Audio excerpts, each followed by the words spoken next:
What's up, and happy Mondays, and welcome back to my channel. Click like, subscribe, hit the bell notices, and all that jolly good stuff. And happy Monday. Um, I don't know when the last time I posted or updated was. It's probably been like a few days. Um, I was like kind of like upset a little bit because I was beefing with my husband.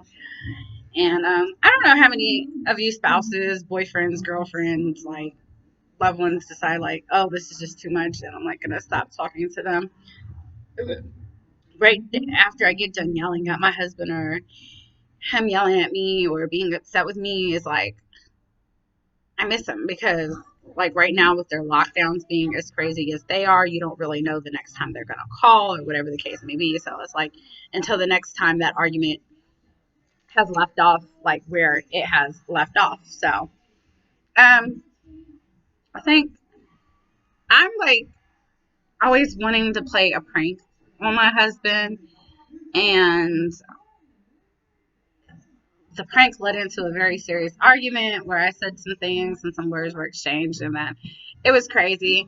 But things came out which were important for them to come out, because I didn't like really know how to tell them or tell him or whatever. And you know, I really understand, like, when your incarcerated loved one goes away, for some of us we might think that we want to break up with them, and sometimes you guys separate, and then you might start talking to somebody else, and then ultimately you and your loved one end up getting back together. But it's just like, if you are married, or you have a boyfriend, or you have a girlfriend, and you guys decide that you guys are going to break up, I feel like my skin, as I'm getting older, it's just getting more drier. Sorry, it just bothers me. But I feel like if you're in a relationship with an incarcerated person, and at some point in y'all's relationship you guys separate, and you choose that you're gonna go talk to somebody else, and that relationship doesn't work out, and then you end up talking back to your spouse, like,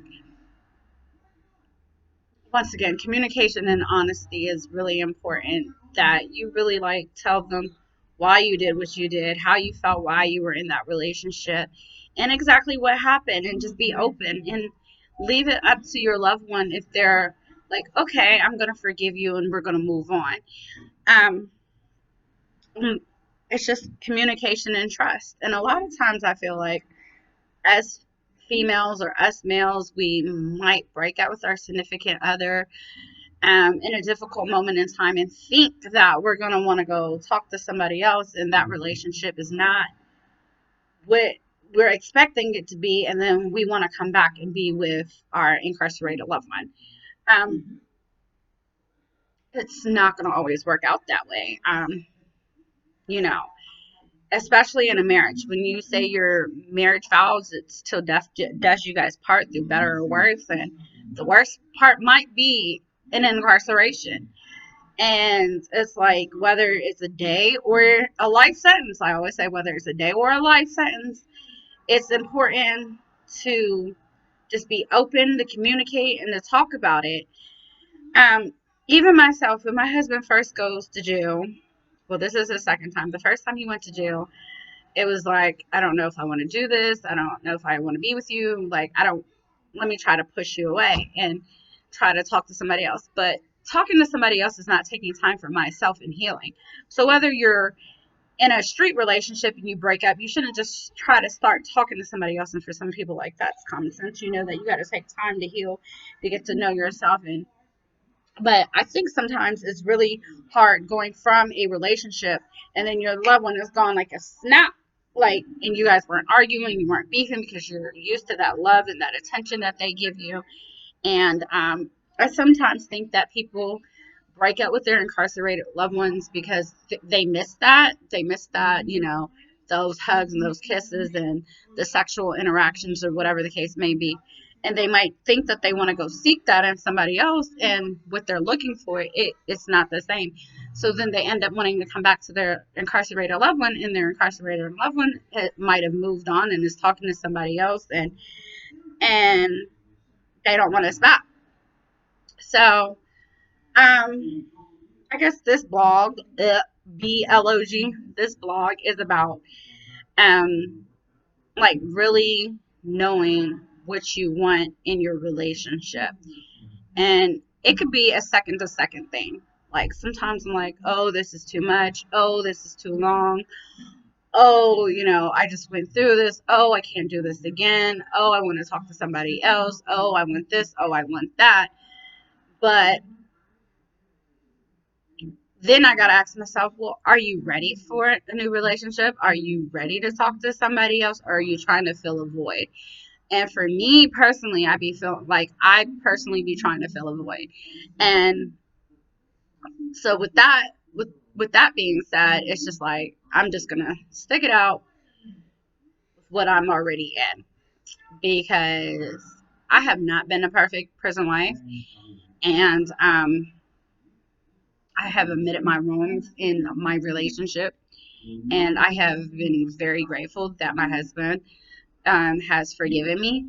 Maybe he will never forget, and in the back of my head, I wonder, like, is he really gonna like come home and just like, oh well, fuck you, you wanted to do this, you wanted to talk to that person, you wanted to do this, you didn't want to be with me, you didn't want to stick it out with me when times got hard, and like down me? Or does he really forgive me and he's gonna be the best husband, continue to be the best husband that he's always been? Those are the thoughts that go through my mind. But I do know that my husband loves me, and I do know that I love my husband. So I'm just putting this out there to the world that relationships are not easy, and incarcerated relationships are even harder than everyday outside relationships. But just figure out what you want, because you can't go back and forth. You can't be like, 1 minute, oh, I want to be with you, the next minute, I don't want to be with you. This is too much. Because the inmates themselves, they're going through enough. They're locked inside of a box behind bars and wires that they can't get out of, period. So they either want to know if you're going to be in or out. You can't be in the middle. You can't be on a seesaw back and forth. You got to be in or you got to be out. And that's the topic for my conversation today. So if you are a loved one with a boyfriend or a girlfriend or a wife or a husband incarcerated, either you're in or you're out. And don't play the fence. Don't rock like a seesaw and go back and forth, because that's taking an emotional toll on them. And when you say you're out and then you go and you have your relationship and it doesn't work, you can't jump back and say you want to be in, because then they got all of that to relive and go through. Like, it's just not fair. It's just not fair. So don't play the fence. Be in or out. Click like, subscribe, and share. And remember, it's Monday Crush Mondays. And I'm crushing on myself like always.